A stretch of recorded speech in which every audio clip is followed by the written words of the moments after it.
ஒரு செல்வந்தர் இருந்தார். ஒரு நாள் அவர் தன் தோட்டத்தில் விளைந்த வாழைக்குலை ஒன்றை பணியாளிடம் கொடுத்து கோவிலில் கொடுக்கச் சொன்னார். ஏழை பணியாள் எடுத்துச் செல்லும் வழியில் அவனுக்கு அதிக பசியெடுக்கவே அக்குலையிலிருந்து 2 பழங்களை பிய்த்துச் சாப்பிட்டு விட்டான். மீதி பழங்களை கோவிலில் கொடுத்தான். அன்றிரவு செல்வந்தர் ஒரு கனவு கண்டார். கனவில் இறைவன் வந்து நீ எனக்கு கொடுத்த 2 பழங்களை நான் சாப்பிட்டேன், ருசியாக இருந்தது என்றார்.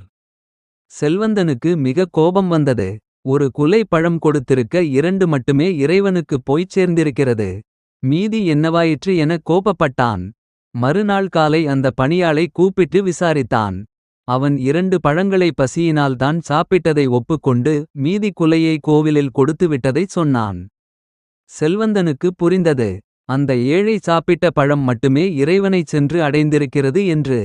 இல்லாத ஒருவனுக்கு நீ செய்த உதவி கடவுளுக்கு செய்த உதவி எனப்படும்.